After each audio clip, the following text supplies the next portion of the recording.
SMDC ప్రేక్షకులకు నమస్కారం. నేటి వార్తలకు స్వాగతం.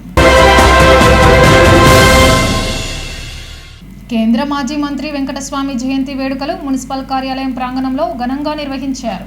ఈ సందర్భంగా వెంకటస్వామి చిత్రపటానికి మున్సిపల్ చైర్మన్ రావుల ఉప్పలయ్య, కౌన్సిలర్లు, ఉద్యోగులు పూలమాలలు వేసి నివాళులర్పించారు. బడుగు బలహీన వర్గాల కార్మికుల కోసం వెంకటస్వామి ఎంతో కృషి చేశారని మున్సిపల్ చైర్మన్ కొనియాడారు.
మంచిర్యాల ప్రజలందరికీ నమస్కారములు. ఈరోజు మన కాంగ్రెస్ పార్టీ కురువృద్ధ నాయకుడు, మాజీ కేంద్ర మంత్రి, హరిజన గిరిజన బడుగు బలహీన వర్గాల కొరకు తన జీవితాన్ని త్యాగం చేసిన, పాటుపడిన గొప్ప నాయకుడు గడ్డం వెంకటస్వామి గారి జన్మదినము, 95వ జన్మదినం.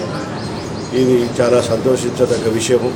ఈరోజు తెలంగాణ ప్రజలంతా ఇది పండుగను చేసుకోవాల్సినంత అవసరం ఉన్నది. ఎందుకంటే తన జీవితం మొత్తం కేవలం బడుగు బలహీన వర్గాల కొరకు అంకితం చేసిన నాయకుడు. కాంగ్రెస్ పార్టీలో ఉంటూ మరి పెద్దపల్లి నియోజకవర్గం నుంచి నియోజక ప్రాతినిధ్యం వహించి మరి ఇందిరాగాంధీ గారి ప్రభుత్వంలో కానివ్వండి, పివి నరసింహారావు గారి ప్రభుత్వంలో కానివ్వండి, రాజీవ్ గాంధీ ప్రభుత్వంలో కానివ్వండి, కేంద్ర మంత్రిగా పనిచేసి మన మంచిర్యాల పట్టణానికి, ముఖ్యంగా పెద్దపల్లి నియోజకవర్గానికి మరి ఎంతో సేవ చేసినారు. ఆ సేవలో మనం ఎప్పుడు మర్చిపోలేము. 1969లో మరి తెలంగాణ ఉద్యమం వచ్చినప్పుడు కూడా ఆయన తన పదవికి రాజీనామా చేసి తెలంగాణ ఉద్యమంలో పాల్గొని తెలంగాణ కావాలని కొట్లాడిన ఒక పెద్ద దళిత నాయకుడు ఆయన. అలాగే కేసీఆర్ గారు ఎప్పుడైతే తెలంగాణ ఉద్యమాన్ని ప్రారంభించినారో ఆ రోజు కూడా ఆయన పార్టీలకు అతీతంగా మరి తెలంగాణ ఉద్యమానికి ఆయన తన మద్దతును ప్రకటించినాడు. కాంగ్రెస్ వర్కింగ్ పార్టీ మెంబర్షిప్లో కూడా, ఆ మీటింగ్లో కూడా మరి తెలంగాణ అవసరం గురించి మాట్లాడిన గొప్ప నాయకుడు ఆయన. మరి అలాంటి వ్యక్తి యొక్క జన్మదినాన్ని మనం చేసుకోవడం అనేది చాలా సంతోషదాయకమైన విషయం. మరి ఈనాడు తెలంగాణ ఏర్పడిన తర్వాత మరి ఈ రేవంత్ రెడ్డి ప్రభుత్వం మరి వారి జన్మదినాన్ని అధికారికంగా చేయడం అనేది వారికి మంచి గుర్తింపుగా నేను భావిస్తూ ఉన్నాను. మంచిర్యాల పట్టణంతో వారికి చాలా సంబంధాలు ఉన్నాయి.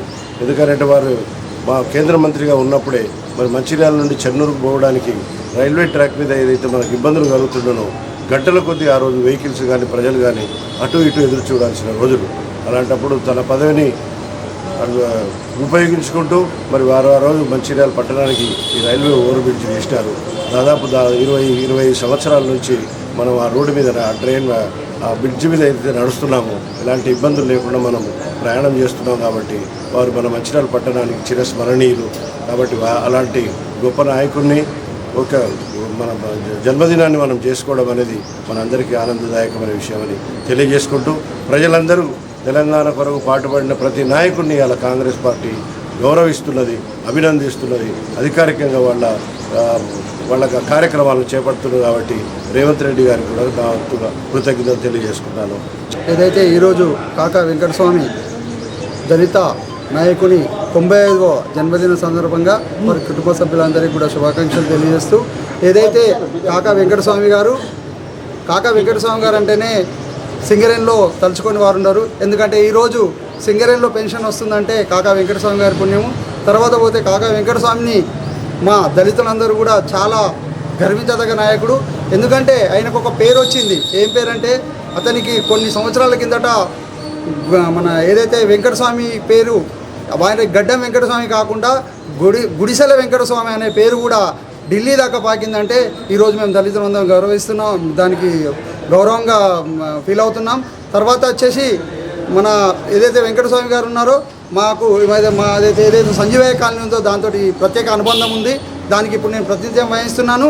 ఆ ఏరియాను కాకా వెంకటస్వామి గారు ఎంపీగా ఉన్నప్పుడు, అంటే అప్పుడు చిన్నపిల్లలు ఆ టైంలో కూడా మా కాలనీకి వచ్చి మా వాళ్ళందరితోటి మా దళితులతో కూర్చొని రచ్చబండలా కూర్చొని మాట్లాడిన రోజులు మాకు గుర్తుకొచ్చి ఈరోజు గుర్తు చేసుకుంటున్నాము. కాబట్టి కాకా వెంకటస్వామి గారి 95వ జన్మదినాన్ని మన కాంగ్రెస్ గవర్నమెంటు తెలంగాణ కొరకు పాటుపడ్డ వాళ్ళందరి కొరకు ఏదైతే అధికారికంగా ప్రకటించినందుకు అధికారికంగా నిర్వహించాలని ప్రకటించినందుకు వారికి కూడా రేవంత్ రెడ్డి గారికి, బట్టి విక్రమార్క గారికి, మన ముఖ్యులందరికీ కూడా ధన్యవాదాలు తెలియజేయడం జరుగుతుంది. మంచిర్యాల మేదరివాడలో అనుమానాస్పదంగా మృతి చెందిన మహిళ కేసును పోలీసులు ఛేదించారు. 5 రోజుల క్రితం విజయలక్ష్మి అనే మహిళ మృతి చెందింది. ఆస్తి కోసమే మహిళ హత్య జరిగినట్లు పోలీసులు తెలిపారు.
తొమ్మిది 2024 రోజు చింత భవిత, ఈమె 23 సంవత్సరాలు. ఈమెది సొంతూరు ఇక్కడనే పెళ్లి చేసుకొని రెబ్బెన మండలం ఆసిఫాబాద్ జిల్లాకి పెళ్లి చేసుకొని పోవడం జరిగింది. ఆమె పోలీస్ స్టేషన్లో వచ్చి దరఖాస్తు ఇవ్వడం జరిగింది. వాళ్ళ తల్లి విజయలక్ష్మి ఎవరో హత్య చేసిందని ఒక గొంతు నుండి హత్య చేసిందని ఒక దరఖాస్తు ఇస్తే దాని మీద కేసు రిజిస్టర్ చేసి మా టౌన్ సిఐ గారు, బన్సిలాల్ గారు దాని మీద ఇన్వెస్టిగేషన్ స్టార్ట్ చేయడం జరిగింది. ఆ రోజు కేసు రిజిస్టర్ చేసుకొని పోస్ట్ మార్టం పంపించేసి డెడ్ బాడీ అప్పగించడం జరిగింది. అది అయిన తర్వాత ఇన్వెస్టిగేషన్లో భాగంగా ఈరోజు మేము చింత శ్రీకాంత్ అండ్ వాళ్ళ అమ్మ లక్ష్మి, చింత శ్రీకాంత్ వయసు 33 సంవత్సరాలు, వాళ్ళ అమ్మ 52 సంవత్సరాలు. వాళ్ళు రైల్వే స్టేషన్లో అనుమానాస్పదంగా వాళ్ళు ఏదో మహబూబాబాద్ దిక్కు పోతాం అనుకున్నప్పుడు పట్టుకొని విచారిస్తే ఇట్లా మహబూబాబాద్ పోతున్నాము అనే సమాధానం రావడం జరిగింది. వాళ్ళని ఇంట్రాగేషన్ చేస్తే పంచుల ముందర వాళ్ళు చెప్పింది ఏంటంటే, ఇప్పుడు ఈ చనిపోయిన ఆమె తర్వాత ఈ శ్రీకాంత్ ఎవరైతే ఉన్నారో, శ్రీకాంత్ వాళ్ళ నాన్న వెంకటి, చనిపోయిన వాళ్ళ భర్త శంకరయ్య. ఈ శంకరయ్యకి 2 భార్యలు. ఫస్ట్ భార్య చనిపోయిన తర్వాత ఆమెకు ఒక కూతురు, ఆమె లవ్ మ్యారేజ్ చేసుకొని విజయవాడలో ఉంటా ఉన్నది. ఈ శంకరయ్య సెకండ్ మ్యారేజ్ చేసుకున్నాడు విజయలక్ష్మి. సో ఈ వెంకటికి శంకరయ్యకు ఈ ఆస్తి తగాదాలు ఉన్నాయి. ఈ ఆస్తి కొంచెం ప్రైమ్ లొకాలిటీలో ఉంది. సో ఆస్తి తగాదాలు వీళ్ళకు శంకరయ్యకు ఒక భాగం వచ్చింది, తర్వాత వెంకటికి ఒక భాగం వచ్చింది ఆ ఇంట్లో. తర్వాత వేరే ఖాళీ ప్లేస్లో కూడా చెరి 3 గుంటలు వచ్చింది. సో దాంట్లో కొంచెం డిస్ప్యూట్. ఇలా ఈ శంకరయ్యకు వెంకటికి తల్లిదండ్రిలో తల్లి మొన్నటి వరకు ఉంది, గత కొంతకాలం వరకు ఆమె చనిపోయింది. ఆమె భాగం ఏదైతే ఉందో అది నాకు ఇద్దరికి గొడవలు జరుగుతూ ఉన్నాయి. ఆ జరుగుతున్న క్రమంలో ఈ శ్రీకాంత్కు, ఈ లక్ష్మికి ప్లస్ విజయలక్ష్మికి గొడవలు జరుగుతూ ఉన్నాయి. ఒకటే ఇంట్లో ముందర వీళ్ళు ఉంటారు, శ్రీకాంత్ ప్లస్ వాళ్ళమ్మ, మధ్యన ఆ పెద్ద మనిషి ఎవరైతే చనిపోయిన ముస్లిం ముందు వాళ్ళ నానమ్మ, అది తర్వాత ఈ విజయలక్ష్మి ఒకతే ఉంటుంది. 2 బిడ్డలు కాబట్టి 2 విజయవాడ ఒకరు, రెబ్బెనలో ఒకరు ఉంటున్నారు, ఒకతే ఉంటుంది. సో వీళ్ళిద్దరికీ ఈ శ్రీకాంత్కు, లక్ష్మికి మరియు విజయలక్ష్మి రోజు గొడవలే జరుగుతూ ఉంటుంది. ఈ ఆస్తి విషయంలో. సో ఇవన్నీ ఈ గొడవలు జరుగుతూ ఉన్నాయి. ఇంతకుముందు చిన్న చిన్న పంచాయతీలు కూడా జరిగినాయి. సో ఇది జరుగుతున్న క్రమంలో 29వ తారీఖు నాడు ఇదంతా గొడవ ఎక్కువైపోయింది. ఎక్కువైన తర్వాత వీళ్ళ తల్లి అతను ఒక ప్లాన్ చేసుకొని ఇక ఊరికి ఇట్లనే సతాయిస్తూ ఉంది, ఏదో ఒకటి చేస్తే అయిపోతుందని చెప్పే ఉద్దేశంతో నేను ఈరోజు నన్ను పంపించేసి అక్క దగ్గరికి, అక్క మహబూబాబాద్ దగ్గర ఉంటుంది, పంపించేసి ఇక నువ్వు చంపేసి అని చెప్పేసి ఆమె చెప్పి వెళ్ళిపోవడం జరిగింది. ఇదే తిట్లు పురాణం స్టార్ట్ చేస్తే ఆ ఇంట్లో ఇతను ప్లస్ వాళ్ళ విజయలక్ష్మి ఎవరైతే డిసీజ్డ్ ఉందో ఆమెనే ఉంటుంది. ఆ వెనుకకు పోయి ఊకే అప్పుడు కూడా తిట్టడం జరిగింది. తిట్టిన తర్వాత ఒక్కతే ఉన్నది కాబట్టి ఇటు పక్కన మొత్తం వెనకాల ఏముండదు ఖాళీ ప్లేస్, పోయి అతను చెప్పిన దాని ప్రకారము కుర్చీలో కూర్చొని ఉంటే ఈ గొంతు పట్టుకొని మొత్తం చనిపోయేదాకా అట్లనే పట్టుకొని వచ్చి చంపిన అని చెప్పడం జరిగింది. సో దాంట్లో అతని కన్ఫెషన్ స్టేట్మెంట్ మీద అతన్ని మరియు వాళ్ళ అమ్మని ఇద్దరిని వాళ్ళ అమ్మ టౌన్ సే గారు బన్సిలాల్ గారు అరెస్ట్ చేయడం జరిగింది వాళ్ళ టీంతో సహా. అతని దగ్గర ఒక స్కూటీ, ఒక సెల్ ఫోను రికవర్ చేయడం జరిగింది. ఇది కేవలం ఆస్తి తగాదాలో భాగంగా ఈ ఆమెని చంపడం జరిగింది. స్వర్గీయ మాజీ కేంద్ర మంత్రి కాకా వెంకటస్వామి జయంతి వేడుకలు క్యాదనపల్లి మున్సిపల్ కార్యాలయంలో సిబ్బంది ఘనంగా నిర్వహించారు. ఈ సందర్భంగా కమిషనర్ మురళీకృష్ణ, కోఆప్షన్ సభ్యుడు యాకూబ్ అలీ కాకా చిత్రపటానికి పూలమాల వేసి నివాళులర్పించారు. అనంతరం వారు మాట్లాడుతూ పేదలకు గూడు కల్పించడం కొరకు కృషి చేసిన మహోన్నత వ్యక్తి కాకా వెంకటస్వామి అని కొనియాడారు. పేదల ఇండ్ల కొరకు ప్రభుత్వ స్థలాలలో గుడిసెలను నిర్మించి గుడిసెల వెంకటస్వామిగా పేరుగాంచిన మహనీయుడు అని వారు కొనియాడారు. ఏ ప్రభుత్వ సంస్థలైనా ప్రైవేటు సంస్థలోనైనా పనిచేస్తున్న వారికి అన్ని రకాలుగా పెన్షన్ స్కీములు అందించే విధంగా ఆయా సంస్థలు పనిచేయాలని కేంద్ర మంత్రిగా ఉన్న హయాంలో కార్మికుల పక్షాన పోరాడి అమలు చేసిన మంత్రిగా పేరుగాంచారని పేర్కొన్నారు. ఈ కార్యక్రమంలో చైర్మన్ జంగం కళ, మేనేజర్ స్వామి, రెవెన్యూ ఆఫీసర్ సతీష్, కౌన్సిలర్లు, కోఆప్షన్ సభ్యులు పాల్గొన్నారు.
గడ్డం వెంకటస్వామి గారి జయంతిని అధికారికంగా క్యాదనపల్లి మున్సిపాలిటీలో జరుపుకోవడం జరిగింది.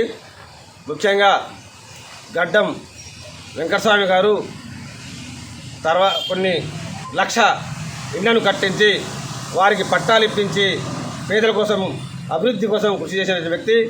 అదేవిధంగా గతంలో మన సింగరేణి సంస్థ 11,000 కోట్ల రుణంలో ఉండి బీఐఆర్ఎఫ్లోకి వెళ్ళినప్పుడు వెంకటస్వామి గారు కేంద్ర మంత్రిగా ఉండి వాటిని రుణం మాఫీని కేంద్రంతో మాట్లాడి రుణమాఫీ చేయించడం జరిగింది.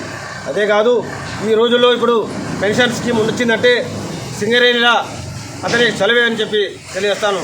అతడు కార్మిక మంత్రిగా ఉన్నప్పుడు ఇక్కడ సింగరేణి కార్మికులు కూడా పెన్షన్ కావాలి, వాళ్ళు దిగిపోయిన తర్వాత ఏ విధంగా బతుకుతారనే ఉద్దేశంగా ఆయన పెన్షన్ స్కీమ్ కూడా తేవడం జరిగింది. వెంకటస్వామి గారు 7 సార్లు పార్లమెంట్ సభ్యులుగా ఎన్నికయ్యారు. 2 సార్లు కేంద్రంలో మంత్రివర్గ జౌళి శాఖ మంత్రి మరియు కార్మిక శాఖ మంత్రిగా పనిచేయడం జరిగింది. మంచిర్యాలలో అక్రమ కట్టడాల నిర్మూలనను స్వాగతిస్తున్నట్లు సిపిఐ కార్యదర్శి కలీందర్ ఖాన్ తెలిపారు. శనివారం ఆయన మీడియాతో మాట్లాడుతూ మంచిర్యాలలో ట్రాఫిక్ సమస్య నిర్మూలనకు ఎమ్మెల్యే ప్రేమ్సాగర్ రావు తీసుకున్న నిర్ణయం సహేతుకమైందన్నారు. మంచిర్యాలలో కొంతమంది అక్రమ నిర్మాణాలు, నాలాలు ఆక్రమించి నిర్మాణాలు చేయడంతో అనేక సమస్యలు తలెత్తుతున్నాయన్నారు.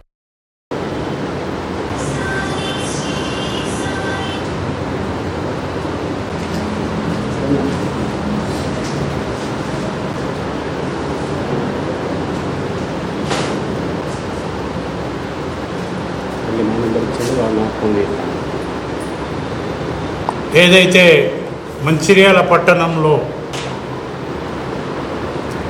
ట్రాఫిక్ సమస్యను నిర్మూలించడానికి అక్రమణలను తొలగించడం జరుగుతూ ఉన్నది. గౌరవ ఎమ్మెల్యే గారు చేస్తున్న కార్యక్రమాన్ని మేము మనస్ఫూర్తిగా స్వాగతిస్తున్నాం. ముఖ్యంగా ఎందుకంటే గత ప్రభుత్వాలు కానీ గత పాలకులు కానీ చేయలేని ధైర్య సాహసమైన పనులను చేస్తూ అటు మాతా శిశు కేంద్రం తీసుకోండి, ఇటు రకరకాలటువంటి అభివృద్ధి కార్యక్రమాలను, పట్టణ సుందరీకరణను, ప్రజా సమస్యలను దృష్టిలో పెట్టుకొని పట్టణ సుందరీకరణ భవిష్యత్తు పట్టణ సుందరీకరణ గురించి ఆలోచిస్తున్నటువంటి ఈ పాలక వర్గాన్ని మేము ఎంతో శ్లాఘిస్తున్నాం. వారికి భారత కమ్యూనిస్ట్ పార్టీ ఎప్పటికీ సపోర్ట్ ఉంటుందని, వాళ్ళతో వెన్నుదన్నుగా ఉంటుందని తెలియజేస్తూ ఉన్నాం. ముఖ్యంగా పేద వర్గాలకు కాకుండా ఏదైతే ధనిక వర్గాలు ఫుట్పాత్లను ఆక్రమించుకొని మంచిర్యాల పట్టణంలో విపరీతమైన ట్రాఫిక్ సమస్యను కల్పిస్తూ ఈ యొక్క న్యూసెన్స్ క్రియేట్ చేస్తున్నాయో, అదే రకంగా పెద్ద పెద్ద షాపింగ్ మాల్స్ సెల్యులార్ల పర్మిషన్ తీసుకొని సెల్యులార్లను కిరాయిలకు ఇచ్చుకొని వ్యాపార కేంద్రాలుగా మారుస్తూ వారి యొక్క వాహనాలను రోడ్లపై పార్కింగ్ చేయడం వల్ల, రోడ్లను ఇరుకుగా మార్చడం వల్ల వినియోగదారులు, ప్రజలు పార్కింగ్ లేక మంచిర్యాలలో చాలా సమస్య తీవ్రతరంగా ఉంది. ఆ తీవ్ర సమస్యను గమనించినటువంటి పాలక వర్గము ఈరోజు తగు నిర్ణయాలు తీసుకుంటూ ఉన్నది. ఈ నిర్ణయాలను మేము పూర్తిగా అభినందిస్తున్నాం, స్వాగతిస్తున్నాం. భారత కమ్యూనిస్టు పార్టీగా మేము వారి వెన్నుదన్నుగా ఉంటామని తెలియజేస్తూ ఉన్నాం. కేంద్ర మాజీ మంత్రి గడ్డం వెంకటస్వామి 95వ జయంతి వేడుకలు ఎమ్మెల్యే వివేక్ నివాసంలో సోషల్ మీడియా వారియర్స్ ఆధ్వర్యంలో ఘనంగా జరిగాయి.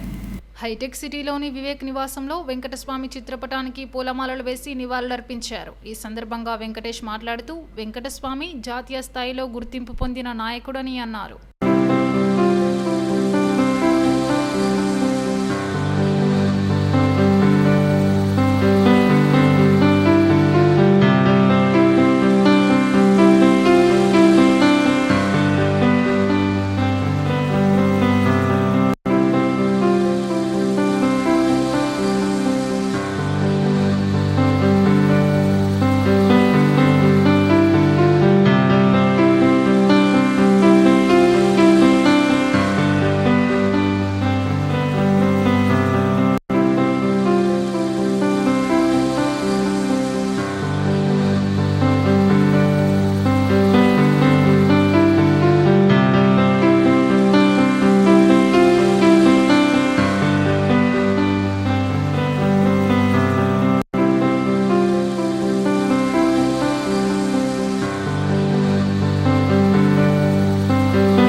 ఈరోజు మాజీ కేంద్ర మంత్రివర్యులు కాకా వెంకటస్వామి గారి 95వ జన్మదిన సందర్భంగా ఈరోజు పెద్దపల్లి పార్లమెంట్ నియోజకవర్గంలోని సోషల్ మీడియా ఆధ్వర్యంలో, అదేవిధంగా యువజన ఆధ్వర్యంలో ఘనంగా నిర్వహించడం జరిగింది. ఈ కార్యక్రమానికి పెద్దపల్లి నియోజకవర్గం మొత్తం సోషల్ మీడియా వారియర్స్ రావడం జరిగింది.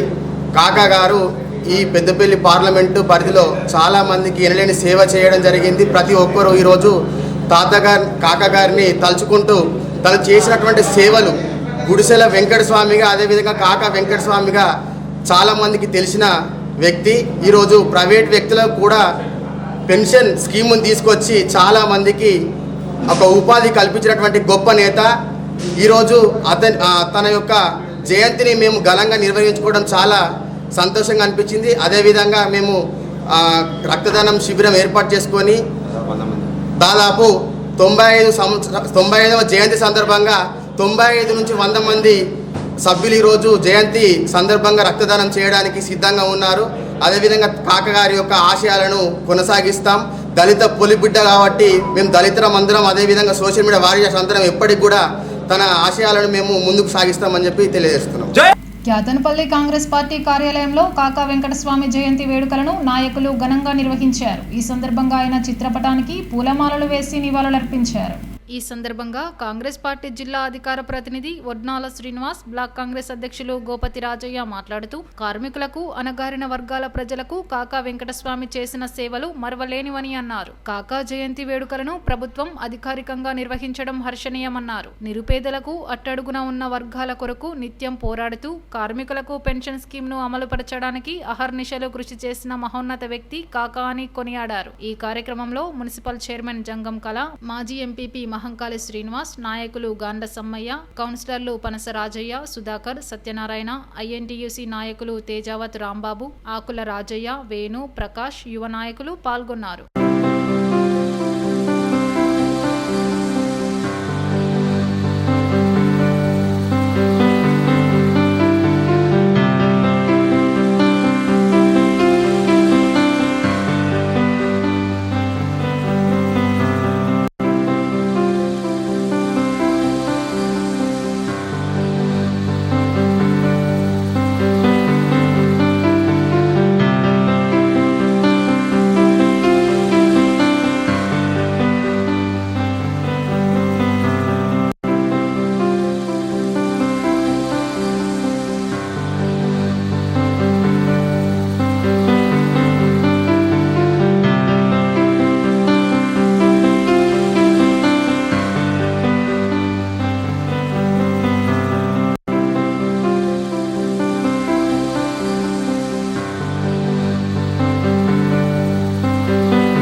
కాకా స్వర్గీయులు కాకా వెంకటస్వామి గారి యొక్క 90వ జయంతిని రామకృష్ణాపూర్ ఐఎన్టీసీ ఆఫీసులో జరుపుకుంటున్నాం. అదేవిధంగా రాష్ట్ర ప్రభుత్వం కూడా అధికారికంగా ఈరోజు కాకా యొక్క జయంతిని జరపడం చాలా గర్వకారణం. కాకా గురించి చెప్పాలంటే ఒక సామాన్య కుటుంబంలో సామాన్య కూలిగా పనిచేసి ఒక కార్మిక వర్గానికి నాయకుడై కార్మిక వర్గానికి న్యాయం చేసేటువంటి ఒక దిశకెళ్ళి ఈరోజు ఎంపీగా ఎమ్మెల్యేగా గెలిచి పార్లమెంట్లో కానీ అసెంబ్లీలోనే కానీ తన గల్లా నింపించి ఈరోజు ఏదైతే ప్రైవేట్ ఉన్నారో వారికి పెన్షన్ రావడానికి మరి ఈరోజు సింగరేణి కార్మికులు పెన్షన్ తీసుకొని ఈరోజు ఈ ప్రాంతంలో సుఖంగా ఉంటున్నారంటే కాకా యొక్క ఆశయాలు. కాకా ఎప్పుడు కూడా పేద బలైన వర్గాల కోసము వారి కోసం కృషి చేసేవాడు. అతని యొక్క ఆశయాలను ప్రతి ఒక్కరూ ఆదర్శంగా తీసుకొని ఈరోజు మా మిత్రుడు చెప్పినట్టు కాకా 1969 మొదటి తెలంగాణ యుద్ధంలో తెలంగాణ కోసం పోరాటం చేసి తెలంగాణ వచ్చేంత వరకు తాను ఉండి ఈరోజు తెలంగాణ సాధించడంలో తెలంగాణ రావడంలో కూడా తన పాత్ర చాలా ఉన్నదని ప్రజలందరూ అనుకోలే. అది పేదల పెన్నిధి స్వర్గీయ గడ్డం వెంకటస్వామి గారి 95వ జయంతి సందర్భంగా రామకృష్ణాపూర్లోని కాంగ్రెస్ పార్టీ కార్యాలయంలో వారి జయంతి వేడుకల్ని ఘనంగా నిర్వహించుకోవడం జరిగింది. ముఖ్యంగా ఈరోజు చాలా గర్వకారణం. రాష్ట్ర ప్రభుత్వం వారి యొక్క సేవల్ని గుర్తించి ఆనాటి నుంచి నేటి వరకు వారు పోరాటం చేసినటువంటి యొక్క సేవలను గుర్తించినటువంటి యొక్క రాష్ట్ర ప్రభుత్వం వారి యొక్క జయంతిని వర్ధంతిని అధికారికంగా జరుపుకోవడం అనేటువంటిది హర్షణీయం. ఇది నిజంగా వారు చేసినటువంటి యొక్క సేవలకు ఇది ఘనమైన నివాళిగా మేము తెలియజేస్తూ ఉన్నాం. నిజంగా చెప్పాలనుకుంటే మరి ఒక కూలీ నుండి ఒక కేంద్ర మంత్రి దాకా ఎదిగినటువంటి ఒక గొప్ప నాయకుడు ఎవరయ్యా అంటే వెంకటస్వామి గారు. మరి వారి యొక్క జీవితం అనేటువంటిది ఆదర్శప్రాయమైనటువంటిది. వారు నిరంతరం ఎప్పుడు కూడా పేదల కోసం, అట్టడుగు వర్గాల కోసం, అణగారిన వర్గాల కోసం, వారి యొక్క అభ్యున్నతి కోసమే పాటుపడ్డారు తప్ప ఎప్పుడు కూడా వారి స్వలాభం చూసుకోవాలని చెప్పి ఈ సందర్భంగా తెలియజేస్తా ఉన్నాం. నేటి ఎస్ఎండిసి న్యూస్ ఇంతటితో సమాప్తం. తిరిగి ప్రసారమయ్యే ఎస్ఎండిసి న్యూస్లో మళ్ళీ కలుద్దాం. అంతవరకు సెలవు. నమస్కారం.